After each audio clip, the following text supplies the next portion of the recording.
And it looks like we're live. Gonna have to give me just a second here because I gotta grab the Mile High Huddle Facebook page and add it to the chat as well. Got to shout out all of our wonderful Facebook supporters over there throwing stars. What's up, guys? Mile High, hello. Welcome into the Dove Valley Deep Divers podcast. I'm your host, Lance Sanderson, and joining me as per usual is my good friend and colleague. He is he's a Denver Broncos insider, Mile High Huddle senior NFL draft analyst, the one and only Erick Trickel. Erick, what's going on, Big Dog? Broncos 1-0 after an absolute domination of the New York Giants in week 1. They've got the Jacksonville Jaguars coming up on Sunday in the 11 o'clock time frame. Early game, going to be hot, going to be humid. It's going to be a tough matchup for the Broncos. What's up, dude? Hey, man, I'm super excited. Everything is going good. Getting excited because, the trip next week, getting down to Denver for the meet and greet that we have coming up. Like, super excited for that. But, yeah, I mean, that was a good game. And the game was not as close as the score actually indicates. And man, how frustrating is it that Joe Judge decided to try and just drive the ball downfield, get that garbage time score, and that's when Ronald Darby ended up getting hurt. That was so frustrating to me. And I don't disagree with you. It's on Joe Judge to not just sit on the football. He wants to try to go pad some stats and stuff like that. But it's also got to go back a little bit to Vic Fangio on that for keeping him out there. I mean, I understand you want it. You're down to your 53-man roster, but still, what's Ronald Darby doing on the field in that situation in the first place? I mean, you've got 4 other cornerbacks you could be playing besides Kyle Fuller and Bryce Callahan. Why isn't Pat Surtain out there playing a little bit? It's 27-7. So Denver is well in the lead. Darby doesn't need to be playing out there. Neither does Bryce Callahan. Neither does Kyle Fuller. So it just is a little bit. You can't really blame anybody. It's football. Guys get hurt. It is what it is. Kind of like that Nick Gates injury. We were kind of talking about that in our group chat the other day. That New York Giants offensive guard was actually their center that they moved to guard last night and had a wicked, nasty broken leg. And, I mean, putting your players out there in bad positions and positions to get hurt and stuff like that is never something you want to see. And, I mean, maybe blame Joe Judge a little bit on that as well. But also at the same time, it's football, man. People are going to get hurt. It's 100% injury rate, and that's just one of those freak things. So I don't know. It goes a little bit both ways. It's on Joe Judge for putting players in position to get hurt. It's also on Vic Fangio for keeping his guys out there to get hurt too. So. Yeah, definitely. And I mean, injuries are part of it, as you said, but it's still frustrating. Like, yeah. I always get frustrated when the game is very obviously over with and they just go out there and just try to score. I understand the whole raw aspect of finishing out strong, but it's just putting so many players at unnecessary risk.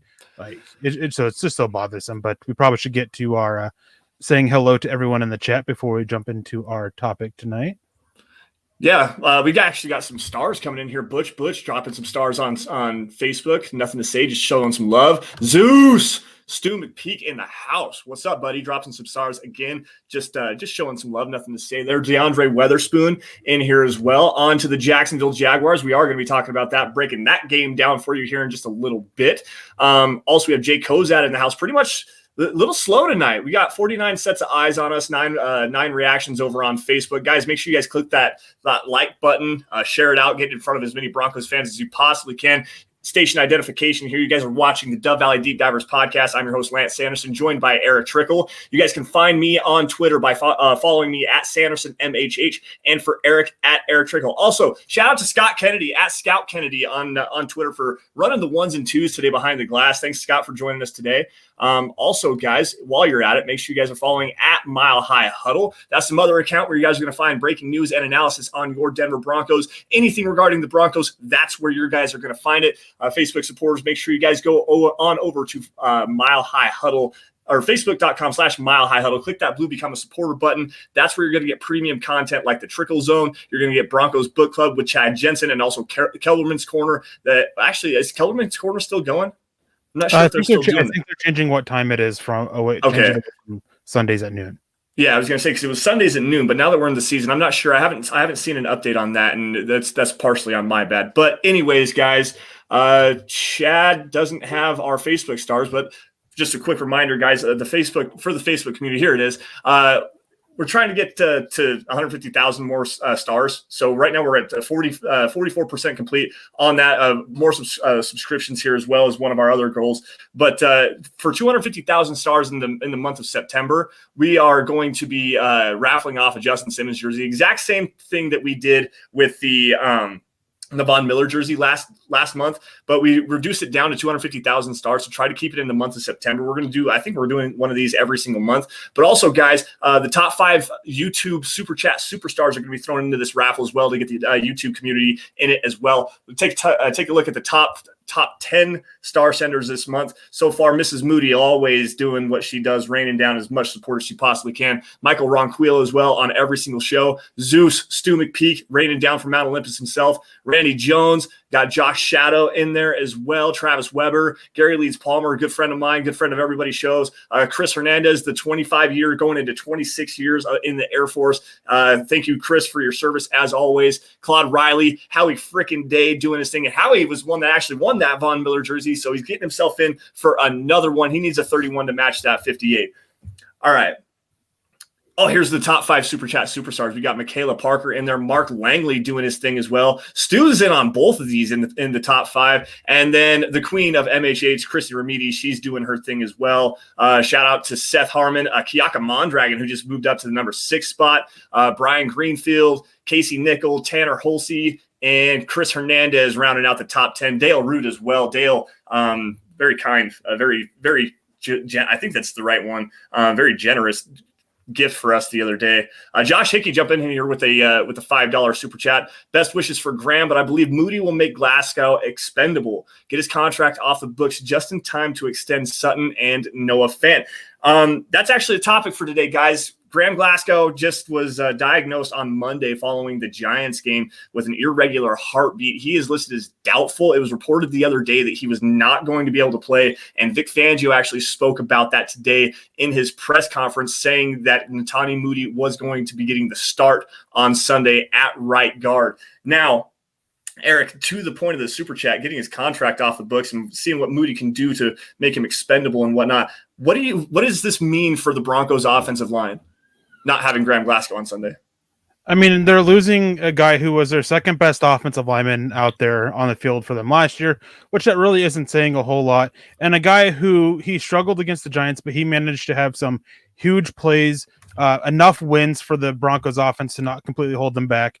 So it is a loss for them because he is just a consistent guy. He's not going to sit there and constantly drive defenders downfield, but he's such a veteran with the way he blocks with his technique, and just so is pretty much reliable. So it's a loss there. And Natanie Moody is a very young up and coming piece. I mean, only playing 19 games in college. He's really behind in his development. And we saw a lot of that last year. We saw some of that in the preseason this year as well. There's still one pass rush move that really gets to him. We saw Derek Brown in the Panthers game last year use it multiple times.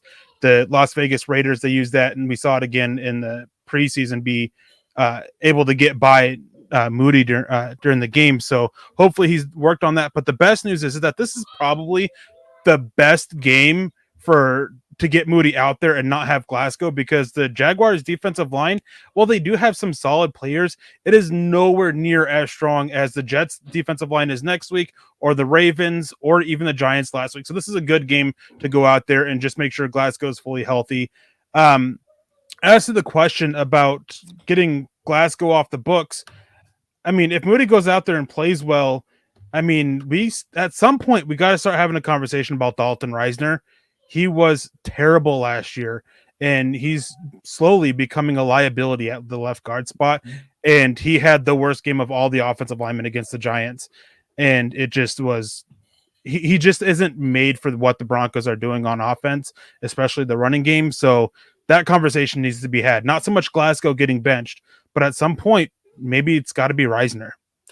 I don't disagree with you on Dalton Risner. He's been struggling in pass protection. He's been really struggling getting some ground in the running game. He had one really nice play I believe it was against the Seahawks in the preseason where you and I actually had a discussion about it, where it didn't look like he got any push at all, but really it was a really nice rep from him where he shielded off that defender and just kept pushing him towards the sideline. But that's one of few guys. Risner has been not necessarily playing very well. Glasgow being the veteran and as Scott put in our private chat back behind, it's crazy that he is the second highest salary cap hit on the Broncos roster right now. And that's a guard, that's an insane amount of money to be playing a guy. And now obviously with this heart issue, it is easy to see, him potentially being moved on from at the end of the season, but it's all going to depend on three players really. And it goes to all three of the young interior offensive linemen the Broncos currently have. Lloyd Cushenberry needs to take a step up at center. That way you can not have a competition with him and Quinn Miners anymore, and maybe play Miners at the guard position where it seems like he's going to be more comfortable because this is his first year really playing at the center position to begin with. And then Natanie Moody and Graham Glasgow and Dalton Risner, they've got to figure it out. Between one of the two of those guys, someone's got to find that technique up. Someone's got to be a little bit better in the pass sets and everything like that. This could be a conversation that goes on for a lot longer than just this week, guys. It really could be something that goes into next month, and we could be talking about the Broncos taking a high guard prospect in the draft, or maybe even going out and finding another free agent if at all possible. I mean, yeah, there's so many obvious reasons as to why it would be nice for them to move on from Glasgow. You don't want your second highest cap hit to be a guard. And as Scott Kennedy put in the private chat, is that much money for a guy who's not an all-pro guard is a lot. Mm-hmm. And that is probably one of the biggest reasons why his job isn't secured beyond this year. But at the same point is you can't sit there and just move on from him just because of the cost necessarily without having some idea of what you're going to do to replace him. I mean, maybe Quinn Miners is able to step up and play guard. Maybe Dalton Risner is able to bounce back. Maybe Lloyd Cushenberry. This is definitely a conversation that will be had after the season. But how these four young interior offensive linemen do for the rest of the season is going to play a huge role into whether Glasgow is kept around or not. Yeah, absolutely. And like Josh very astutely points out, by the way, if you get that money off the book, now you have some more room to extend Cortland Sutton, who's going to be in need of a new contract after the season. Noah Fant as well. They still got the 5th-year option. They could extend that to him, and he can still be on this roster for another year at a cost-controlled level. Cortland Sutton's an interesting one, though, because he struggled his rookie year. Everyone wants to say how and don't get me wrong, his second year, that was amazing. What he was able to do with 3 different quarterbacks throwing him the football. He had 1,200 yards and 13 touchdowns or something like that. Just ridiculous amount of production for a guy that had one of the worst quarterback situations we've seen, at least in a single season in the last decade. But he's also coming off of that torn ACL from this last season, and it seems like he's a little slow coming off that torn ACL. He's still got some time. It's only 1 week, but at the same time, he had 1 catch last week. He had 54, I think, total snaps and 2 total targets. They're not using him as a priority. And now with Jerry Jeudy out, they need him to step up and become that true number 1 wide receiver. Can he do it? Well, 2 things is the whole money thing. It would obviously help to go and extend Fant, though I expect them to not worry about that this upcoming offseason. They needed to extend Cortland Sutton, have a few other players. But it's not like the Broncos are in a spot where they have to get that money. They're in a pretty good spot with their salary cap to not have to make this move in order to make these other moves. And then as for Cortland Sutton, I mean, it was very obvious in the game that he should be bouncing back eventually, but he is still getting comfortable with his knee after the injury that he had. Yep. That was very obvious with it. So a slow start was to be expected. We'll see. I don't think that maybe not this week, maybe not the week after, but here in 2 or 3 more weeks, I think that we'll see him really start to emerge back at that second-year caliber player that we saw out of him. Yeah, and I can't wait for it, man, because he was ascending quickly. When he's healthy, he's a top 10 wide receiver in this league. He's got the big body. He's a better route runner than he was when he was coming out of SMU. And, I mean, he's got just incredible flexibility, the body control, his ability to work the sideline, his ability to make the tough contested catch. This guy's very special. And if he is healthy and he is coming back to that full top 10 level receiver, he's going to get that money. And speaking of getting that money, see what I did there? Gary Leeds Palmer, nothing to say, just showing some love here, dropping some stars over on Facebook. Steve Lazuski as well, just dropping some star Dropping some stars. I cannot speak today. It's been an all day thing with me. I've had one of those days where I'm just fumbling over everything I want to say. Scott, I'm not a soccer fan, buddy. I'm not a Chelsea fan. Sorry, buddy. Well, I gotta say is I'm very much a Chelsea fan. Hey, not in the term of soccer, but my wife's name is Chelsea. I'm a very big fan of her. I think you could say. I hope you understand. So I commented on that Facebook picture. I hope I haven't seen your reaction to it or your response to it yet, but that was pretty funny. She laughed at that. I'm fairly certain she laughed pretty hard at my comment on that one. So no, shout out to Chelsea. She's awesome. Benjamin Flores on Facebook. What's up, man? How we doing? Keep up the good work, he says. Greg Smith, good evening, fellas. How we doing? Dan Marks, just like I said earlier, I put it up there while you were speaking on your first part about Graham Glasgow, about having really good insights. That's why I did this podcast, because he carries me in my ridiculous hot takes. So, I mean, someone's got to rein me in just a little bit. Also, guys, make sure you guys are smashing those like buttons. We appreciate all the support.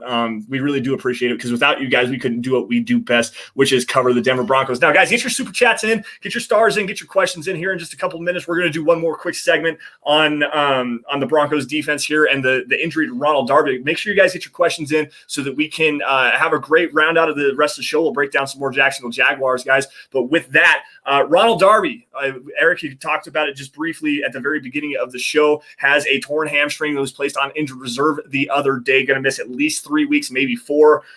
It's a very frustrating injury, for especially like you said, because it happened on the very last drive of the game when the game was well in hand.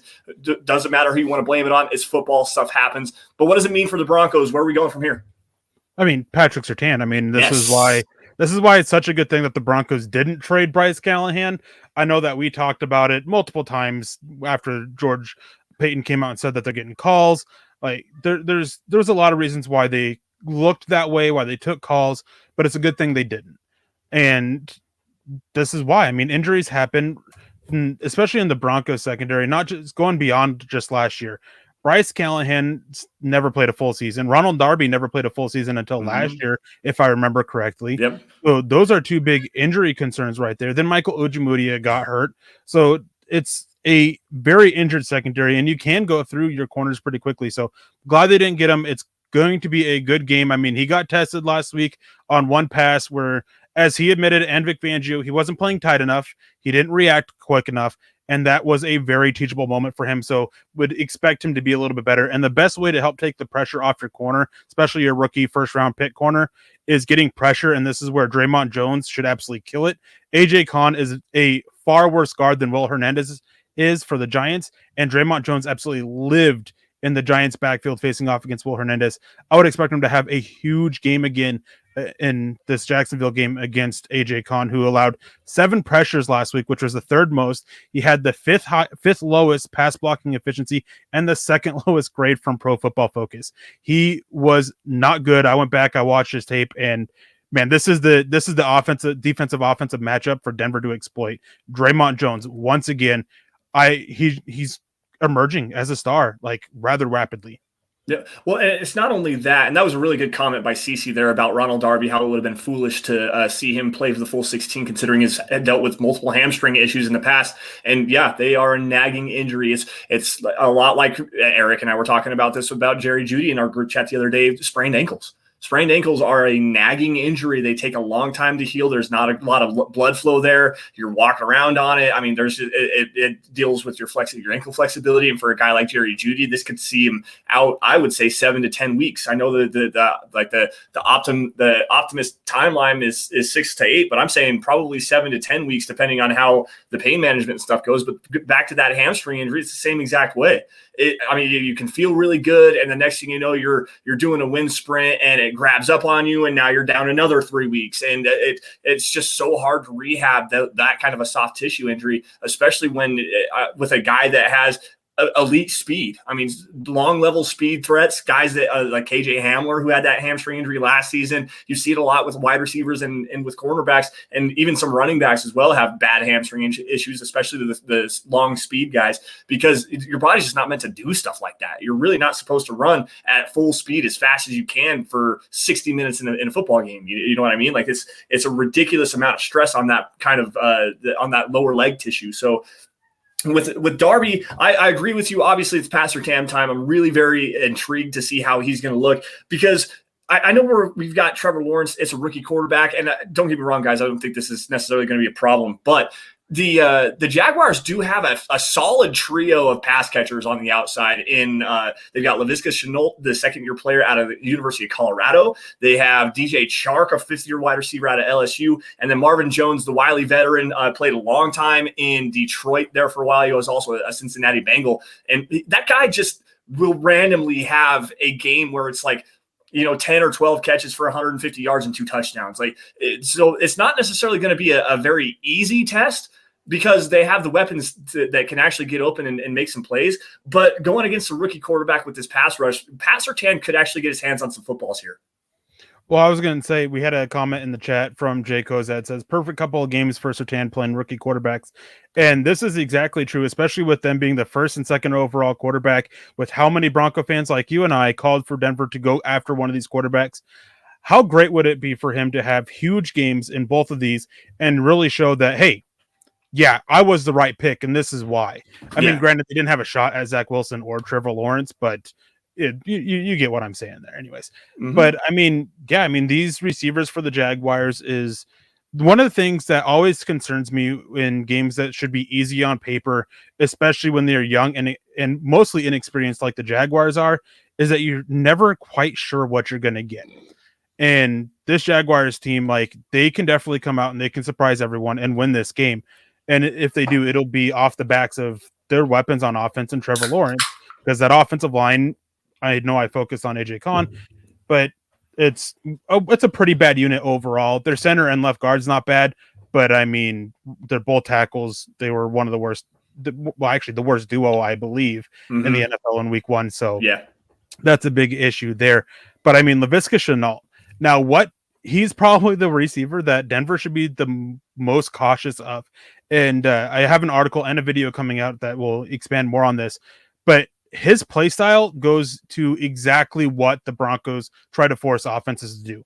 Throw short and force them to make a play after the catch instead of attacking deep. That's Laviska Shenault. All but 12 catches of his last year were 9 yards or under. And he just made people miss and made something happen. So this is the guy this is probably where Ronald Darby will actually be missed the most, is helping contain the impact of Laviska Shenault after the catch. Well, and one thing about Laviska Shenault, and if you're a CU Buffs fan, you know exactly what we're talking about. He's a shorter guy, stocky, runs really fast, got big meaty thighs. This dude is a running back playing the wide receiver position. He really is. He's a bowling ball, man. He bounces off of contact very well, and he gets loose really easily. And if you get the ball to him and get him into some space early in the down, he can really make you pay. The one nice thing, though, and you're absolutely right, they're going to miss Ronald Darby there because he is a really good tackler, but they filled in another really good tackler in Pat Surtain. Pat Surtain is one of the best tackling cornerback prospects I've seen in the last decade. This dude is spectacular. He's tough. He's physical. He drives on the ball very, very well.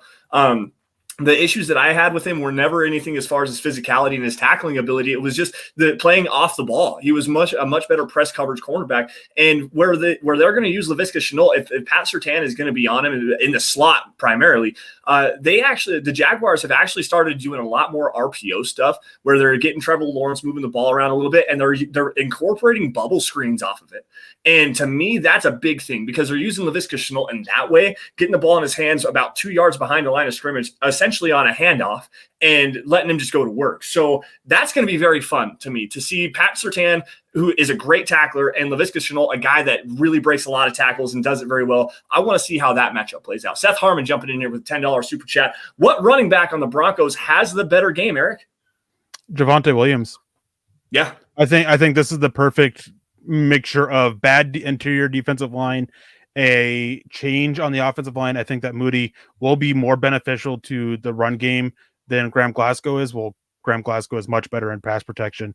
I think that they'll look at bullying the interior and really trying to help Javonte Williams kind of pound the ball up the middle a little bit and go get some big runs from him and help open up and soften the defense for Melvin Gordon.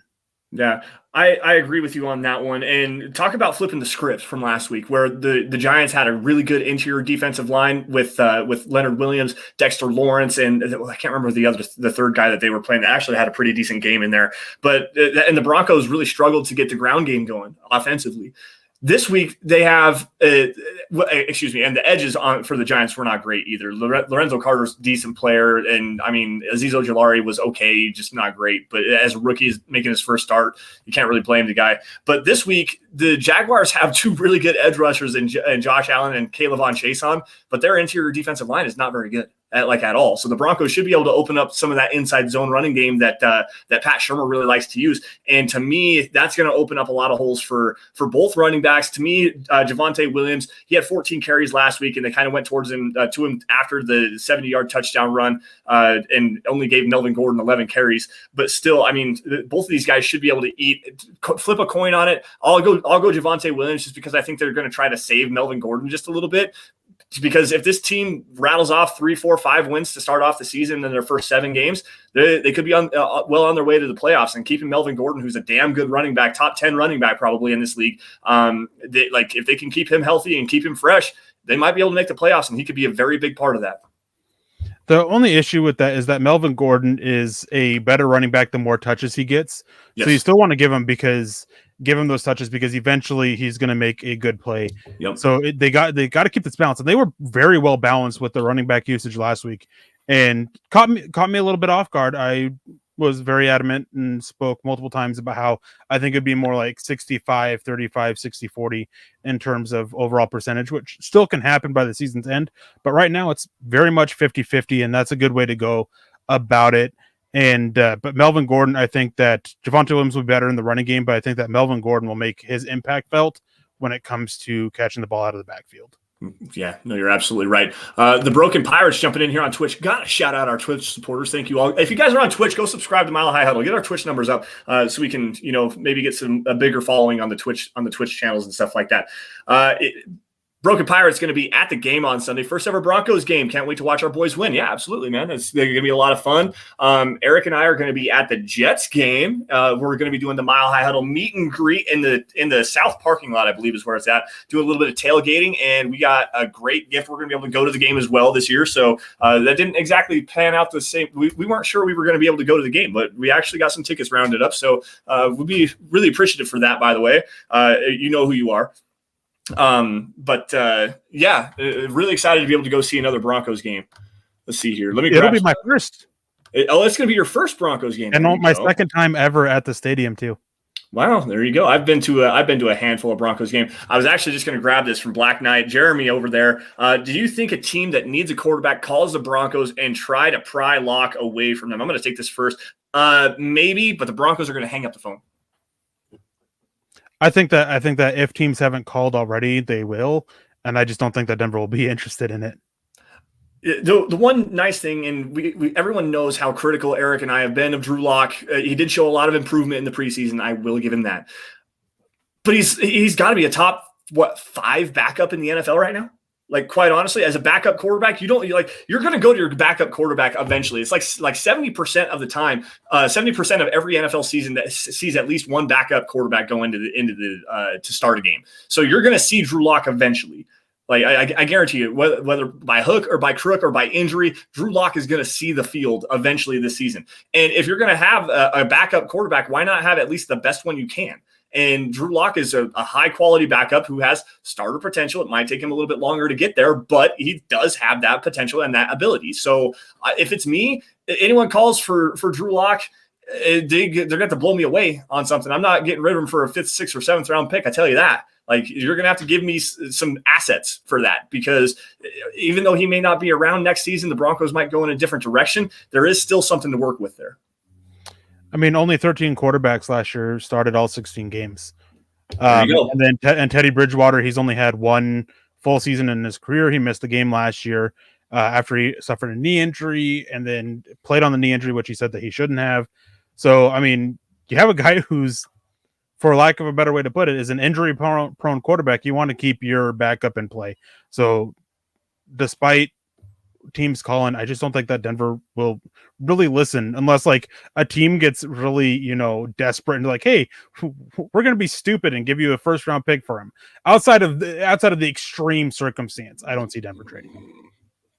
Yeah, it would be crazy extenuating circumstances. I'm looking through the comment section. Mark Lindemood's going to be at the game again. You guys should link up. Broken Pirates, Mark Lindemood, link up and get a picture with each other. Figure out what you got to do to link up, and we'll help orchestrate that if we need to. Any more questions we got here? Adam Trujillo jumping in here saying trade Chubb. For what? I don't understand why you would want to do that, other than the fact that he has had multiple knee injuries and maybe not lived up to the 5th round or the 5th overall pick hype. But what's the end game on this one? I don't understand. Come back to us on that. Starting Malik Reed, who just got shut down by Andrew Thomas.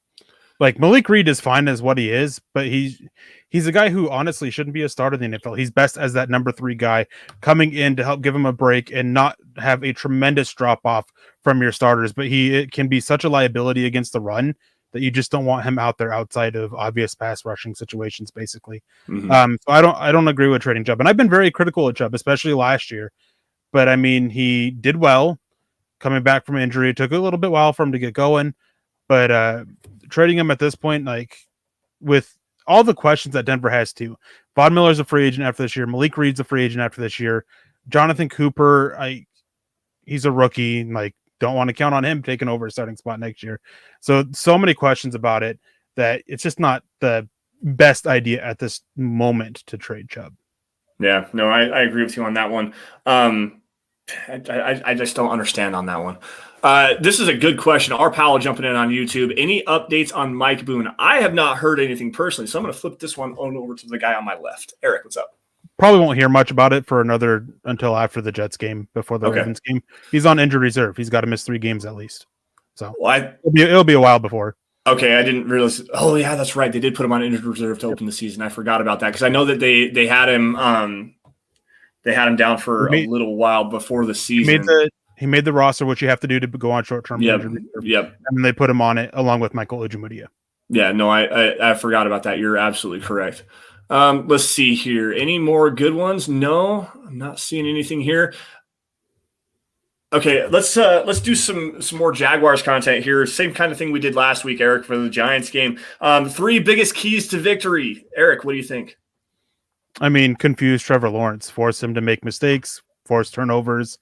Like, that's the biggest thing. And it's probably a really cool stat. Vic Fangio is 18-9 against rookie quarterbacks, which I'm sure most head coaches do a good job against rookie quarterbacks. I mean, just got to go out there, got to confuse them. I remember when wasn't his rookie year, I believe it was his second year when he was actually a starter. He actually had a couple good showings against Patrick Mahomes. His defense did. So definitely that's one of the biggest things. Go out there, confuse the opposing quarterback, get pressure on him, force mistakes, help your offense out by letting them kind of control the clock, and help your defense out by getting them off the field and letting them get some rest. No, absolutely. That's a good one there. Holy cow. Seth Harmon jumping in here off the top rope, $50 super chat. Hit that like button. Thank you, Seth. We really do appreciate that, man. That's amazing stuff. Thank you very, very much. We've got stars up there as well. Stu McPeak sitting up top right now. Butch, Gary Leeds Palmer, Steve Lazuski. Thank you guys for showing some love on Facebook in the stars. We got Dale Hendricks jumping in here as well with a $5 super chat. See you guys on the 26th. I have nosebleed seats, but VIP parking. LOL. Let's go Broncos. Dale, can't wait to see you there, man. Come on over and join the meet and greet, and we'll shake hands, take pictures, and do the whole the whole lovey-dovey thingy or whatever you want. I'm not exactly sure what to call that, but yeah, no, can't wait to meet you, man. Really can't wait to meet you. Thank you for the super chat there as well. Going back to the keys to the win here, obviously, like you said, getting after Trevor Lawrence, the pass pressure is going to be huge. Vic Fangio, like you said, does a really good job, 18-9 against rookie quarterbacks. But the thing that's really going to help, especially with guys like a Draymond Jones, like a Shelby Harris, this interior pass rush, is the fact that this coverage scheme is so diverse, so complicated, and rookie quarterbacks really struggle against it because they've never seen rotational coverage like that, or most oftentimes they won't see rotational coverage in college football, at least not as elaborate as what Vic Fangio likes to do. So he's going to hold on to the football a lot longer than usual. So the Broncos are going to be able to get after this bad offensive line and go get some sacks. Last week, the Houston Texans had 6 sacks against the Jaguars. So if that roster, that's probably the worst roster in the NFL right now, can get 6 sacks, how many do you think this Broncos team is going to get? 8, 9? Like, this could be bad. It could be bad. Did you just call the Houston Texans the worst roster in the NFL? Yes, I did. Man, yes, I did. I don't know if I agree with that. I mean, like, they're not a great roster by any means, but especially on the defensive front, they're pretty solid. Like, their defensive line's got some talent. They've got some pretty solid edges. Like, I mean, they were able to put a beating on the Jaguars with it, and I mean, they've got some talent on that defensive line. I'll have to look at it. I just know everyone's saying that that's the worst team in the league right now, either them or the Detroit Lions. Like, and I actually like a couple of things that Detroit has going on for them right now, but that we'll move on from that. Wendell Williams jumping in here with a $5 super. Not gonna lie, I kind of like second strings playing early. So when our firsts are back, Chubb, Jerry Jeudy, Ronald Darby, Graham Glasgow, the second string will have experience, and that is a very valuable thing. And the Broncos do have a lot of depth at some very key positions. Eric, what do you think about that? I mean, it's always nice, and it's one thing why a lot of teams don't do it, but it's why I'm always a proponent of when games are in basically situations where you're going to get a win, like the Broncos late in the game against the Giants after that 70-yard touchdown. Like, I'm all for just pulling your starters, trying to help keep them healthy, and going out there and getting your second string guys a little bit of experience. As you mentioned, I would have loved to see Vic Fangio pull Ronald Darby and Kyle Fuller throughout some of these other corners, and just, I mean, at that last drive, I mean, there's no way they're going to be able to come back and win. Just let them get experience. I'm always for that. Yeah, absolutely. All right, so go. Oh, sorry, didn't mean to do that. Thanks, Scott. So going back to Trevor Lawrence and confusing him and stuff like that, that's a great number one key. Number two, they have to establish a running game. Like, quite honestly, make this as easy as it possibly can be for Teddy Bridgewater. Get that play action passing game going. Teddy completed 77% of his passes last week against a team that really did stifle down the running game and had the greatest game he's ever played. Quite literally, that was a career game for Teddy Bridgewater for the most part. Like, it might be, quite honestly, and I said this before we went live, it might be the best quarterback performance the Broncos have seen since 2014. Like, it was that good. The one other one that I can think of that's arguable on that one is Drew Lock's second or third start, where he absolutely torched the Houston Texans. Like, that was a great quarterback game. The final stats don't necessarily indicate how well Teddy Bridgewater actually played in that football game. Why not make it easier for him? Why not get that running game going, put up $150 on the ground this time, and really grind that running game, grind this Jaguars defense, control the clock, and walk out of there in a blowout fashion. And that's the easiest way to do it, is to start and control the clock and control the ground game up front. I mean, it's all great in theory, but you can only do what you're able to do out there on the field. So I'm sure going against the Giants, I'm sure they didn't plan on getting 45 yards out of Javonte Williams rushing the ball, and right. However many it was with Melvin Gordon outside of the 70-yard touchdown. But it's just what ended up being forced upon them. I doubt they wanted Teddy Bridgewater to throw the ball as often as they did, but that was what was kind of forced about them. So you have to have this level of adaptation from what your plan is. And so, while it would be nice to see them go out there, run the ball, and I think they'll be a lot better. They definitely have an advantage against the interior defensive line with their interior offensive line. They should do a better job run blocking and opening up lanes for the running backs. And if they don't, then be concerned. But if it doesn't happen, then you got to go just find ways to move the ball. Right, yeah, and that's what the Broncos really did last week. I mean, they probably, like you said, they probably didn't envision having Melvin Gordon go, I think it was 10 carries for 31 yards before he ripped off a 70-yard touchdown run. So that's a big, that hurts. It really does. Javonte Williams probably had the better performance all in all. And you can't really say, well, if you take away that 70-yard touchdown run, it happened, guys. You have to incorporate that. But that is kind of a key piece of context that you can use, is that Melvin Gordon didn't necessarily run very well. He was at 3.1 yards per carry. He had 101 total yards, by the way. So the Broncos did get right at 150 rushing yards against the Giants, but it took a 70-yard touchdown run to get him there. So it's 6-1, half a dozen the other. How are you going to really use that data? To me, I think that this gave like the Broncos should be upwards of 5 to 6 yards per carry against this defensive front that quite honestly doesn't have the horses that the Giants do. Adam jumping in here again. Giants, Jags, and Jets will be 0-3 in week 3. We better be 3-0. You're absolutely correct on that one. Absolutely correct. So Scott jumping. Go ahead, Eric. Sorry. One thing with that is that, I mean, it's all on paper. And as I said earlier, is with games like this, I mean, it's easy trap games for the Broncos. It's games that we've seen them lose over the years. So they should go out there and they win this game. And if they don't, then something went horribly wrong. Yeah, absolutely. All right. So third key to victory, Eric, go ahead, take it away. Dominating the trenches. I mean, kind of goes into a little bit with the first one for me of confusing Lawrence and getting pressure on him. But for both sides of the ball, dominate the trenches. Show how bad this Jaguars offensive line is outside of center and their left guard. Control the trenches, control the flow, and then have your offensive line out there and go and be the bullies against that defensive line.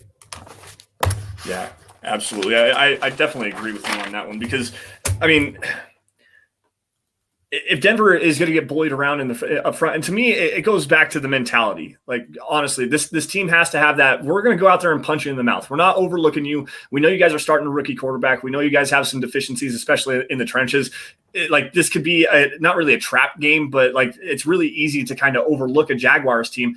But like the chips are kind of against you a little bit here. You have to go across the country again. So week 2, you're on the road again on the East, in the East Coast. You're playing in Florida where it's going to be hot. It's going to be humid. You're in the early time slot, which you've never really done well.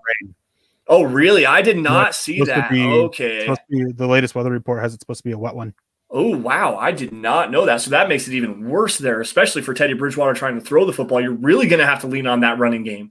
Like that's what this really means. So I didn't know that. Thank you for correcting me on that one. I'm typically used to thinking, Florida in September is hot, humid, and muggy, and that's typically where the Broncos have struggled. They lost a handful of games to the Miami Dolphins that way, including one, I think it was 2006, where they went down and just got whacked. Like they got smoked in Miami in week 1. So regardless, never mind that.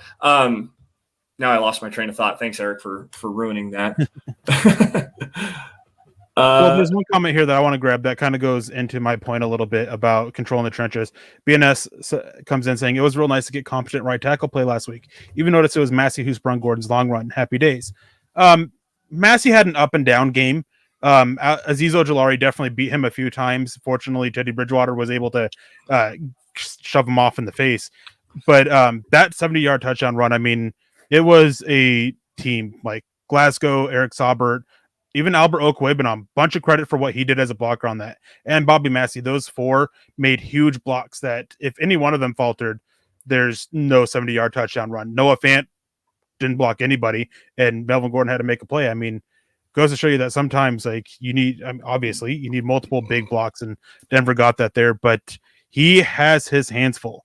Josh Allen as a rookie was really looking to be one of the best up and coming young edge rushers in the NFL, got hurt last year, missed some games, and he came back with a vengeance against the Houston Texans. Bobby Massey's got to step up and help Denver control the trenches, obviously. As I was saying, I mean, they can't let Josh Allen take over this game off the edge. Yeah, no, I definitely agree with you on that one. Caleb on Chason is going to have some be pretty tough too as well. He's a bendy, freaky little kid from LSU. I believe he's a rookie last year, so this year will be his second season. A top 10 pick as well, I believe. That kid is a really fun, twitchy edge rusher to watch. Like I said earlier, they have a pair of edge rushers. Josh Allen from the University of Kentucky. Like that's 2 top 10 guys that they have. So it's going to be kind of a tough matchup. Bobby Massey has his hands full. Garrett Bowles is going to have his hands full, but that's my guy. Everybody already knows how I feel about Garrett Bowles. So it's going to be a lot of fun. And like I was just trying to say earlier, establishing the run and going into an opponent that you are supposed to beat. This is a game that the Broncos are supposed to win. Like quite honestly, they don't have any business being on the same field. Well, that's rough because they are professional football players, but still you understand the idea behind that. the Broncos have to go in and handle their business, and it starts up front. They have to win the battles in the trenches. Kiaka Mondragon jumping in here, $5 super chat. Excited for this game. One or a few players should ball out. Who do you pick on O and on D to stand out in a big way? Much aloha, hashtag Broncos country. I was actually just getting ready to get into that. The critical matchup to watch. So let's do standout players first for the offense. Eric, go ahead. Standout player for the offense? Yes. KJ Hamler. Oh, you stole mine. Damn it. Using him to exploit Tyson Campbell, who was not good last year, allowed all 5 targets his way to be caught. Plays in the slot, which is perfect for KJ Hamler. Pretty decent speed, pretty decent athlete, but I mean, he's just so easy to fool with jab steps and jukes and everything. Like, I look for him to have a big game to help facilitate the passing game. Obviously, you want to be running the ball. If it's going to be wet, it's going to be rainy. If it is, it's going to be a little bit harder for Teddy Bridgewater to throw a little bit deeper downfield. So getting those short passes, like, that could be huge for him. So definitely KJ Hamler. You stole mine, damn it. And I was actually going to go to a different aspect and not going after Tyson Campbell because I liked him a lot, but you're absolutely right. Struggled last week. My guy, though, the safety, I think third-year safety out of Wyoming, Andrew Dewey Wingard, is not the best athlete. He's more of a box safety, does pretty well. He's feisty in coverage, but, man, he struggles with speed. And if you're going to have an opportunity to get KJ Hamler lined up against Dewey Wingard, you could throw the ball over the top on that one, and maybe they'll make up for that 50-yard miss they had.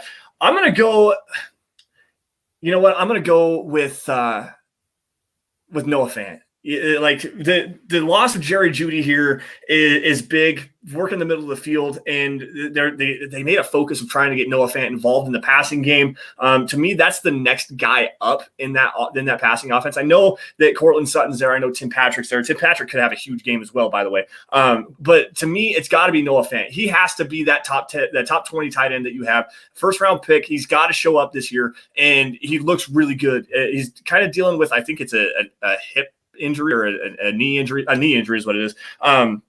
But still, he's got a matchup against Miles Jack. Andrew Wingard, like I just said, is not necessarily the greatest in coverage as well. Damian Wilson, I'm not scared necessarily there. The Broncos should be able to work the middle of the field with Teddy Bridgewater, and Noah Fant should be a guy that eats on this one. Let's flip it over to the defensive side of the football, and I'm going to go away from the guy that I know that you already talked about. I am going to go with Von Miller here, though. Von Miller is going to stand out again in a big way. He's got a great matchup against Jawan Taylor, former second-round pick, 2019 out of Florida. Long, not the greatest mover, really struggled last week. Von Miller should get 2 more sacks this week. Take that one to the bank and run with it. I mean, Draymond Jones and Von Miller rushing off the same side, just unfair. And I can't wait to see Vic Fangio and these two once they start running stunts. Like, man, it could be dangerous for it. But I'm actually not going to go Draymond Jones here. Oh, I'm going to go with the rookie, Patrick Surtain. I think that he's part of this. I think he's going to walk away with a couple turnovers. I think at least 2 interceptions out of this game. No, 2 interceptions. You said 2 interceptions. Okay, wow. I was mildly surprised, let's just put it this way, at the way that Surtain played last week. He obviously had that big touchdown that he gave up, but for the most part, he actually looked pretty decent in coverage. I was really surprised that they only played him 16 snaps, though. And after that long touchdown to Sterling Shepard, he was benched for the rest of the game, did not see the field at all. Literally 0 snaps after that long touchdown. Huh? He played 2 snaps after that. Oh, I missed it then. Okay. Sorry about that. But still, I mean, 2 snaps after that, and man, to me, he's got to step up. He's got to show that he's capable of that. And like you said earlier, it'd be really nice if he goes out there against these 2 rookie quarterbacks in Trevor Lawrence and Zach Wilson, has a couple of really big games, gets a couple of interceptions, doesn't really blow any assignments, kind of like he did against the Giants last week, and proves that this is why we went in this direction. And to me, he almost not really has to, but it'd be really, really nice to be able to see something like that where he does have a couple of really big games filling in for Ronald Darby. So I'll agree with you on that. I was going to go in that direction, but I think Von Miller is just going to eat this.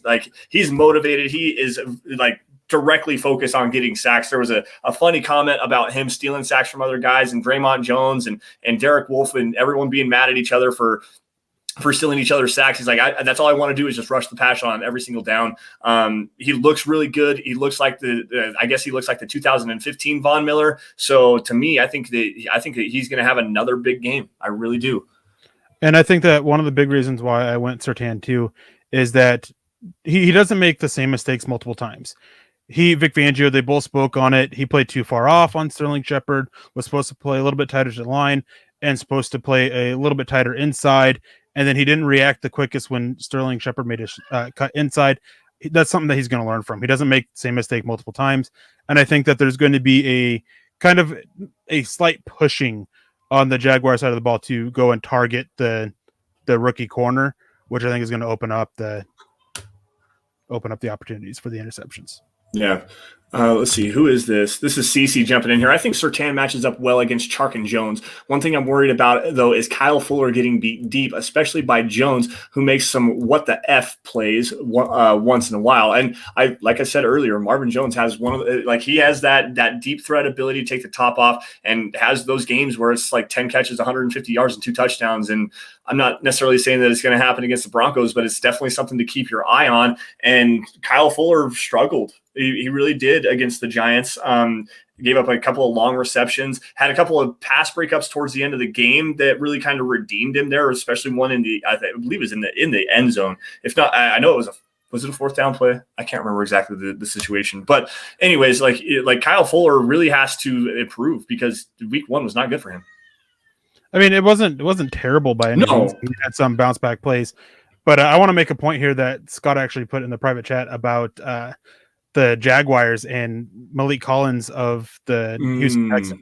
Mm-hmm. He was not a terrible defensive lineman by any means, but he is nowhere near the level of Draymond Jones is. And that is who AJ Khan's struggled so much against. Like, definitely Draymond Jones, he should feast on this. I was going to do an article and a video on it, but time just unfortunately isn't in my favor on it. But Draymond Jones, he was my MVP for week 1. I wouldn't be surprised if he's up there for the MVP again after this one. Like, he should go out there and just dominate the Jaguars. Yeah, no, absolutely. So Brandon Linder is the Broncos, the Jaguar starting center, and then what is his name? I have it pulled up here. Andrew Norwell. That's it. Andrew Norwell is the left guard, but their right guard is let's just say # not good. AJ Cann is just no. Let's run to the comments here really fast. CC doesn't necessarily like Josh Allen as a run defender. I could see that. The dude's so he's improved. He had a good game there against the Houston Texans. And last year before he got hurt, he was showing improvements there as well. Now, our pal jumping in here saying Tim Patrick's going to ball out. I heard a pretty interesting discussion on the radio earlier today about how Tim Patrick might turn into the wide receiver 1 for this Broncos offense with Jerry Jeudy not being in the fold, just because you don't know what you're going to get with Cortland Sutton right now. He just doesn't appear to be 100%. Tim Patrick was incredibly reliable last season, 0 drops on 79 total targets at 51 catches, 760 some odd yards or something, and 6 touchdowns. So we've already seen it. Tim Patrick being the most reliable receiver for the Broncos. So I could definitely see him balling out. Andrew Baker jumping in here on Facebook, 235, 2 fumbles, 3 interceptions, 5 sacks. Is that defensive statistics for the Broncos? I'm guessing 235 total yards, 2 fumbles, 3 interceptions, and 5 sacks. That would be quite the defensive performance and another great way to follow up that week 1 performance against the New York Giants. James jumping in the chat. It's been a minute since you've been around. What's going on, James? Our buddy that's in our group chat. We got to get James off it. He was spouting some hate against Daniel Fa'alele, the Minnesota right tackle. I saw that. I'll talk to you about that later, James. Man, you and I, we got to have a discussion. I was going to say that. I saw the Daniel Fa'alele talk, and the dude's 6'8", 380 or something like that, and he's at a really well 380. Yeah, he really focused on trimming down his weight and cutting back on the fat a little bit, and this dude moves, he's looking good. Yeah, he moves really, really well. He's got incredibly smooth feet in his pass sets. Like, this kid's a monster. I love me some Daniel Fa'alele. Don't you dare. No, I'm just playing. How about Erick Saubert on offense and Deshawn Williams on defense? There you go. There's a new one. Deshawn Williams, backup nose tackle behind Mike Purcell, played very well last season, by the way. What do you think of Deshawn Williams being a shining star on the defense for Sunday's game against the Jaguars? I'm a big fan of what Deshawn Williams brings, but I mean, what comes to mind is him just absolutely getting pulverized by Nick Gates in week 1. I mean, he just threw him to the ground. I don't remember how much he played. It wasn't much. He was all right overall, but I just don't think he'll play enough to really have a huge impact. And Eric Saubert, it's kind of the same situation. Like I think he'll get his, but I think that Noah Fant and Albert Okwuegbunam are definitely the top 2 guys at the tight end position to take away targets for him. Yeah. Let's see here. BNS jumping in here. Does Bradley Chubb even have a prayer to play? I'll take this one. Vic Fangio said that he was questionable. He improved over practice as far as his participation. Did some team drills today. He does have a prayer to play. I don't know how much. Eric, have you heard anything? They'll test it out again, the walkthrough tomorrow, and then pregame and see where it's at. Okay. Oh, yes. All righty. Let's see if I can find another one here. Let's see here. What are the odds of getting 2 interceptions in your second game? Mark Lindemood jumping in here. Good night, guys. Great cast. Got to work in the morning. We will see you in the future. And Mark, thank you for joining us, man. Thank you for dropping some stars as well. We appreciate you, and have fun at the game on Sunday, man. Like seriously, I can't wait to go to the game on the 26th. So go have some fun and go cheer loud for your Denver Broncos in Duval. Speaking of stars, got to give another stars highlight before we get out of here tonight. Stu McPeak in the lead for today with 1,000 stars there. Butch, Michael Ronquillo, Andrew Baker, Gary Leeds Palmer, as well as Steve Lazuski over on the other side. Can't necessarily see him there, but that's all right. I remember who it is. Thank you all for all of your guys' support, because like I say every single show, if it's not for you guys, we couldn't do what we do best, which is cover your Denver Broncos. Got about 5 minutes left, so let's see if we can find some more questions here. You read it before going to that. I want to grab it just because I have one comment for Dan Mark saying, what are the odds of getting 2 ints in your second game? Never tell me the odds. Bold predictions, guys. We do Star Wars reference. There you go. James coming back in saying Surtain against Chenault should be fun. Yes, it should. Dan Mark says if PS2 gets 2 interceptions, Eric has to get all of the credit. Let's see here. I should get credit for my Giants score prediction. I was 1 point off. You should. I was not far off. I was 31-13. It ended up being 27-13. So I'll give you more credit because you were only you had 27-12? 27. Yeah, 27. Okay, that's right. Yeah, speaking of, guys, score predictions for the game, milehighhuddle.com. The Mile High Huddle roundtable piece is up. It goes up about noon on Fridays if we get all of our predictions in on time. Yeah, go check that out. Do we want to do spoilers today? Do we want to do spoilers on that? I remember what my score prediction was. I remember what mine was. I'll do mine like I did last week again, and we'll close out the show with that. Let's see here. Andrew Baker, 235 stars, LOL. Gotcha. Okay, thanks, man. We appreciate that. Cleats 2K says we're going to skin the Jags. Hey, I respect that reference. I really do. Let's see here. Mark, good night again. That's pretty much it, guys. So let's see here. How about let's do just a quick one really fast. Critical matchup to watch, Broncos versus Jaguars on Sunday at 11 o'clock. Critical matchup? Critical matchup. Touched on it multiple times. I mean, Draymond Jones against AJ Kahn. I mean, if he can get up the middle and just live in the backfield like he did against the Giants, who honestly, Will Hernandez is a much better guard, whole different tier of play, of caliber of player from AJ Kahn. If he can go and live in the Jaguars backfield against AJ Kahn like he did, like it's going to be a long, long day for the Jaguars offensive line and offense overall. Yeah, I'm going to go back to that rookie Pat Surtain, and you know what? To hell with it. I'm going to throw out Laviska Shenault there just because I talked about it earlier. The tackling. I want to see that tackling there. I want to see what Pat Surtain does in his first career start and how he maintains his composure. This guy is a very poised player. He looks like he belongs immediately as soon as you see him. He's got the length, he's got the strength, got the physicality. It's a big dude. But Laviska Shenault is no joke, man. Like I said earlier, he's a bowling ball. He likes to bounce around a lot. He's hard to get down. He does a really good job extending plays after the catch and creating explosive plays. He's a faster guy than he looks. A little bit bigger than I thought he was too. 6'1" is what I heard from somebody in the chat earlier. I thought he measured at the combine shorter than that. Like everyone said he was 6'1", but it was actually like 5'11" or something like that. I can't remember exactly what it was. But no, that's going to be a fun one. Von Miller against Juwan Taylor is going to be another good one. But Go ahead and finish. I thought you were done. I was going to say the one for the Broncos offensively that I'm intrigued to see is going to be Tim Patrick versus CJ Henderson, second-year corner out of Florida.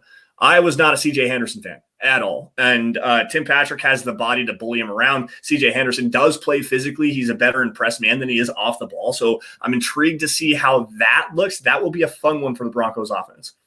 Yeah, and I just want to touch on this. Scott actually reminded me in the private chat saying, I think he can rush 4 and terrorize Lawrence and have 7 in coverage for ints.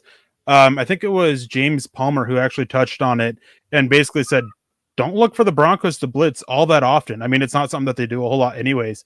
This is a game where Vic Fangio is going to, I believe firmly, that he will stay true to his mantra of win with as few pass rushers as possible to keep everybody in coverage.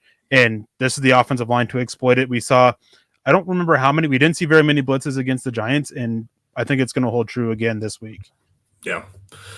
Jeremy jumping back in, Black Knight on Twitch. Do you see the Broncos fixing their offensive line or edge in next year's draft? Short answer, yes. Yes, I do see the Broncos addressing They're just going to take another cornerback in the first round because George Payton loves corners. Comes from the Vikings. Well, it's true. That's very true. They had what?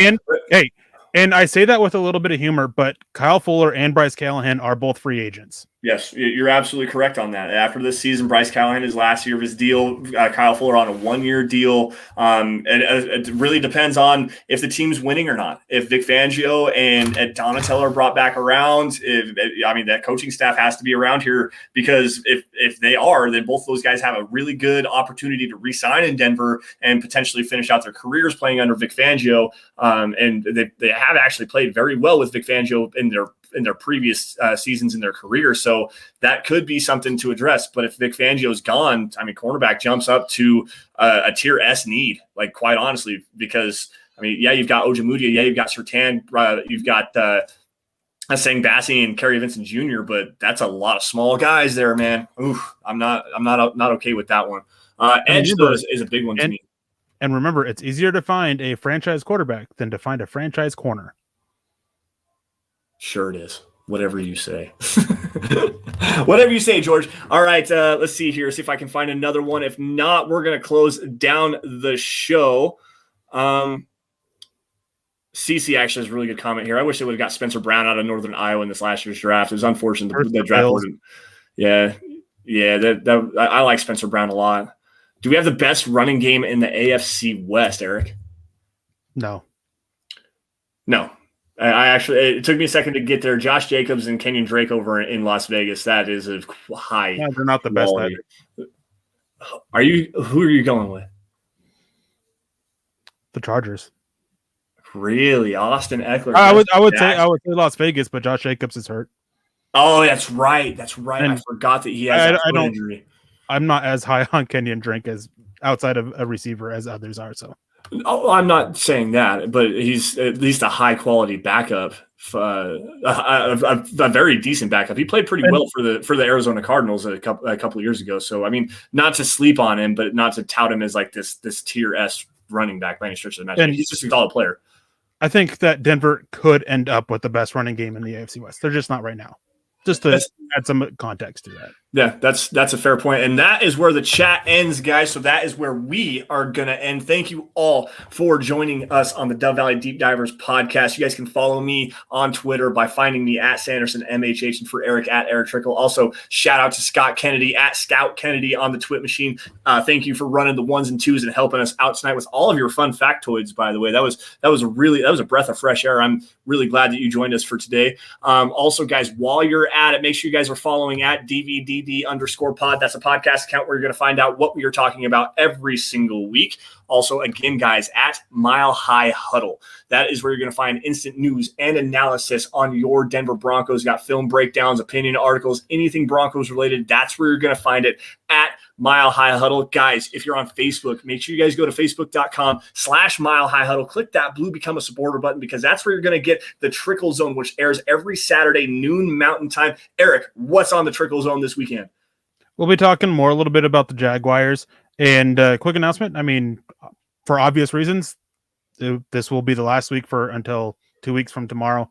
Obviously, next Saturday, I won't be able to do it. I'll be sitting in an airport. Yeah, cannot wait for that, guys. Matters of business. This has to go in there as well. Week 3 against the New York Jets, Broncos home opener. Mile High Huddle is doing a meet and greet with the entire fan base. Make sure you guys come check us out in the South parking lot, the tailgate area, to come and have a great time. Go check out the game. We're going to meet everybody. There it is, September 26th, the big old MHH tent in the West parking lot. A tailgate area. Sorry about that. I thought it was the South one. At Empower Field at Mile High. So September 26th. Make sure you guys get there early. The game kicks off, I believe, at 2:05. We're not in the late window of the afternoon set. But yeah, come check us out there. Thanks, Scott, for that. Let's see here. Where was I at? Oh, guys, if you're financially able to do so and you really like the gear that we rock, make sure you guys head on over to huddleuppod.com. That's the merch tent, guys. You're going to get a Dove Valley Deep Divers hat. There's a t-shirt. There's a hat for every show. There's anything to suit your fancy, guys. A face mask, coffee cup. There's a hoodie there, onesie for your baby if that suits your fancy. huddleuppod.com. That's where you guys are going to be able to get any of that kind of stuff. If not, if you guys don't want to do super chat, don't want to buy merch or anything, you just really like the show, the 3 easiest things and the 3 things that everybody should be doing at this point. I mean, we've been doing this for almost 2 years now. Like Erick and I started live streams in January of 2020. So we've been doing this for a while. Subscribe wherever you guys are watching this, specifically on YouTube. That really helps drive the numbers for us. But subscribe wherever you guys are watching this to Mile High Huddle. YouTube, Facebook, Twitter, Twitch, does not matter. Subscribe. Like every video you guys see. That helps out a lot. Crazy good way. And if you love it, share it. That's the most organic way you can help grow the show, get as many Broncos fans on this as possible, because without your guys' support, we could not do what we do best, which is cover your Denver Broncos. Now, before we get out of here, Erick, any last words, and then I'll do my score prediction. Nothing. Just hope everybody has a good weekend. Go Broncos. Hopefully, this time next week, we're talking about how the Broncos are 2-0, and hopefully we'll end up 3-0 in the Jets game that I'll actually get to see live in person for the first time, which I'm super excited for. Dude, I can't wait to sit next to you at this game, because I want to see how you watch football. I mean, I know you watch the most football of any person I've ever met in my entire life, but to see your breakdown of what's happening live in front of you on what is quite literally an all-22 look, essentially, from where we're going to be sitting, like, this is going to be great. I cannot wait to see how you break this down for me. But no, guys, score prediction, Broncos versus Jaguars.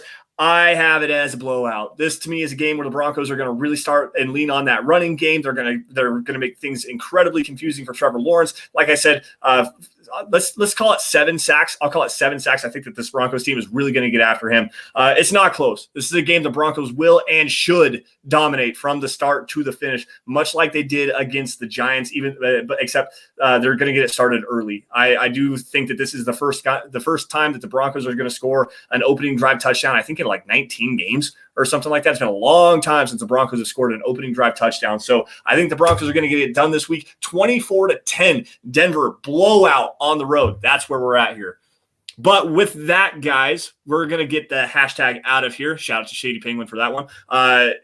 Thank you all for joining us on the Dove Valley Deep Divers podcast. You all stay safe. Take care. Have a great rest of your weekend. And as always, go Broncos. We'll see you guys same time, same place next week.